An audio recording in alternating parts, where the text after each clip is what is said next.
मैयत के मौके पर एक वक्त की भांति सुन्नत है। इसको मैं कई सालों से चीख रहा हूं, लेकिन चूंकि फुकट का खाने मिलता है तो कौन अमल करे। यही है ना हाल। जुमले तल्ख हो तो माफ करना, जहां तक मेरी आवाज पहुंच रही है। एक वक्त की भांति, सिर्फ एक वक्त की भांति सुन्नत है बस। और वो एक वक्त की भांति क्यों सुन्नत है? इसलिए कि जिसके घर में मैयत पड़ी हुई है वो लोग गमगीन है, तो वो पकाएंगे तो नहीं। मैयत रख के कोई पकाएगा? किसी में हिम्मत होगी? क्या पकाएगा वो? तो उस वक्त उसके घर खाना नहीं पकेगा। तो पास पड़ोस की जिम्मेदारी है, पास पड़ोसियों की जिम्मेदारी है कि घर के जितने लोग हों, जितने लोग घर के हों, उन लोगों के लिए आस पड़ोस के लोग मिलजुल के थोड़ा थोड़ा खाना इकट्ठा करें और उनको मैयत चली जाने के बाद, तदफीन के बाद बहला फुसला कर प्यार से खिला दें। बस यही सुन्नत है, यही हुक्म भी है। लेकिन यहां तो 6-6 टाइम की भांति, और वो भी 2-2 पहली, 4-4 पहली भांति ये हो रहा है। घर वाले नहीं खा रहे, पूरे गली के लोग भी खा रहे हैं, समधियाने के लोग भी खा रहे हैं, बेटियां भी खा रही है, दामाद भी खा रहे, सब लोग खा रहे हैं जैसे शादी का माहौल हो। और मैयत के घर के लोग कहते हैं कि वो दोपहर में पुलाव आया, तभी दोपहर पुलाया था, शाम को पुलाव नहीं भेजना, वो दालचा भेज देना। शर्म नहीं आती?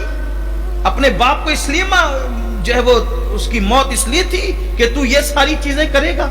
हमने अपने बचपने में देखा, हमारे जो बड़े बुजुर्ग मौजूद है उन्हें पता है कि मैयत के घर वालों को बहला बहला के पूरा मोहल्ला खिलाता था, तब भी 2 लुकमे से ज्यादा लोग लेते नहीं थे। ये सूरत हाल होती थी।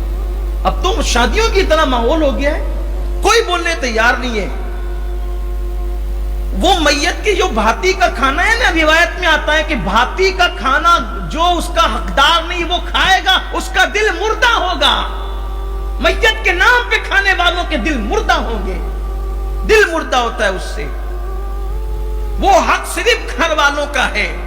या अगर कोई बाहर से ऐसा मेहमान मैयत में आ गया कि अब वो उसका कोई मकान नहीं है, वो कहीं और जाकर नहीं खा सकता, तो उसका हक है। जो उनके यहाँ मेहमान बन के ठहरा है, बाहर से आया हुआ है, जिनके घर शहर ही के अंदर घर हो, मकानात हो, वहां जाके खा सकते हैं, उनकी दावत का क्या मतलब है? और अब तो ये भी, इसमें भी धंधा चल पड़ा है, ये भी इसमें भी धंधा चल पड़ा है। मुझे बताया लोगों ने कि अब ऐसा होता है कि मोहल्ले में कोई एक बड़ा बन जाता है, जो असल बड़े नहीं है, उनकी बात नहीं कर रहा हूं, जो असल बड़े वो अच्छे लोग हैं। कोई ऐसी अंटू पंटू आदमी उठ के खड़ा हो जाता है, सबसे पैसा जमा करता है। अब सब रहते हैं मसरूफ, उसने दिया 300, उसने दिया 300, उसने दिया 300, उसने सब ने 300, 500 दे दिए। अब जितनी भाती आई उसमें से भाती लाया, बाकी पैसा बचा वो उड़ा लेता है। हर मोहल्ले के अंदर 2-4 ऐसे पैदा हो गए जो भाती के नाम पे पैसा खा रहे हैं। मैं आपसे कहना चाहता हूं, आप कहीं भी मैयत हो, अल्लाह ना करे अगर आपके घर में मैयत हो, तो आप खुद उठकर खड़े होकर के कहें कि एक वक्त की भांति सुन्नत है, सिर्फ एक वक्त की कोई लाए, वो भी करीब का कोई आदमी रिश्तेदार। मैं कहता हूं ना कि गरीब से गरीब भी आदमी एक घर के लोगों को खिला सकता है, या 2 पड़ोसी मिलकर खिला सकते हैं। 2 पहली, 4 पहली, 1 पहली भांति की कोई जरूरत नहीं। इस बिदत को खत्म करो, इस बिदत को, इस जैसी तमाम बिदतों का खात्मा करो, ये अपनी जिम्मेदारी है।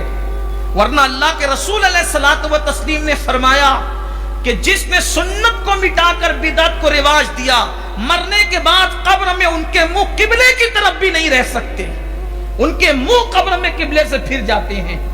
इसलिए हर मुसलमान की जिम्मे, मैं कहता हूं चले 6 टाइम कोई खिला देगा, 7वें टाइम तो आपको पकाना ही है ना घर में, तो 7वें टाइम पकाना है तो दूसरे टाइम पकाओ ना। कौन जिंदगी भर खिलाएगा?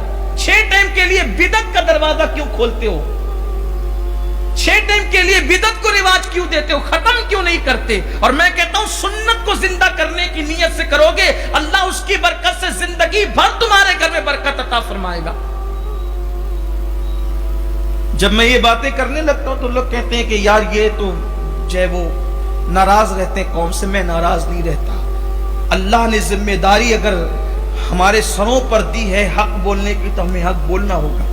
मेरे घर पर खुद मेरे होश व हवास में पहली मर्तबा मैयत हुई 2007 में, या 2000 तकरीबन 2013 में गालिब 2013 में, 7 साल हो गए 2013। उससे पहले मेरे होश में कोई मैयत घर में नहीं हुई। मेरी दादी मरहुमा मगफूरा का इंतकाल, 90 साल से ज्यादा की उनकी उम्र थी उनका इंतकाल। तो जाहिर सी बात है, चूंकि मेरे ताल्लुकात तो पूरे शहर से है, आपने देखा कि शहर उमड़ पड़ा, लोग आए, और अब जिसको देखो तो जाहिर सी बात है ताल्लुकात निभाने के लिए सभी सियासी लीडरान भी और अहले इल्म तबका भी और उसके बाद मालदार तबका भी, सभी आकर के मुझे बैठ करके कहा कि हमारे यहाँ। मैंने सबसे कहा एक काम करो, वीडियो के नीचे सब्सक्राइब के बटन पर क्लिक करें, साथ ही बेल का आइकॉन पर क्लिक कर दीजिए ताकि हमारी हर नई आने वाली वीडियो का नोटिफिकेशन आपको मिल सके। आप हमारे घर भाती भेजना चाहते हो, उतना ही आप मेरी दादी मरहूमा के नाम से पकाकर अपने घर गरीबों को खिलाकर उनको इसाले सवाब कर दे, मेरे घर न भेजें। अगर आपको वाकई मुझसे मोहब्बत है तो बिदअत का दरवाजा नहीं खुलेगा। और एक वक्त की भांति सुन्नत है, एक वक्त की भेजनी है जो तैयार हो चुकी है। मेरे मोहल्ले के लोगों ने एक वक्त की तैयार कर ली है, दूसरे किसी की कबूल नहीं। जिसको अगर मोहब्बत है, अगर दिल से अगर आप नुमाइश करना चाहते हैं कि हम अमीनुल कादरी को खिला रहे हैं, तब तो बात अलग है। और अगर आपको मोहब्बत है तो फिर आप गरीबों को खिला दे उनके इसाले सवाब की। ये बड़े बड़े लोगों ने जोर डाला, तो मैंने उनसे यही कहा कि सुन्नत को रिवाज देने का आगाज अगर हम अपने घर से नहीं करेंगे तो कहां से करेंगे। कुछ लोग नाराज होकर उठे वहां से कि ये तो किसी की सुनते ही नहीं। मैंने कहा कि जब अल्लाह रसूल की आ जाए तो फिर किसी की नहीं सुनना, यही अपना मिजाज होना चाहिए। हम किसी के क्या पाबंद है। तो मेरी भी गुजारिश यही है कि आप अपने घर से सुन्नत का आगाज करें। ये बात माज़अल्लाह अस्तग़फिरुल्लाह मैं बड़ाई के लिए नहीं कह रहा हूं, ये अल्लाह की तौफीक है, हमारा इसमें कोई कमान नहीं है। अल्लाह की तौफीक है, जो अल्लाह ने करवाया, जो अल्लाह ने तौफीक दी है, उसका करम है। आपसे कहता हूं हिम्मत करो, और अगर कोई ऐसा मौका है जहां गलत देखो अच्छे से बात रख दो, नाराज होकर नहीं, चिढ़ कर नहीं, गलत अल्फाज से नहीं, अच्छे से बात रखो। यही, और ये जो पहली 2 पहली 5 पहली का सिस्टम, ये तो खत्म कर। ये जो मुफ्त के खोर लोग हैं ना, इन लोगों पर जरूर वो होनी चाहिए, पाबंदियां इन पे लगनी चाहिए, कदगन लगना चाहिए। वरना अल्लाह ना करे एक दिन वो आएगा कि जैसे शादियों में खाने होते हैं ना, वैसे भातियों के होने लगे हैं। मैं समझता हूं कि गरीबों की शादियों में जितने खाने होते हैं उतने खाने भातियों में हो रहे। 4-4 पहली खाना पक रहा, 5-5 पहली खाना पक रहा है, और वो भी फरमाइश के मुताबिक पक रहा। अल्लाह के लिए बिदअतों को, ये तो मैंने एक चीज का जिक्र किया, ऐसे दर्जनों चीजें।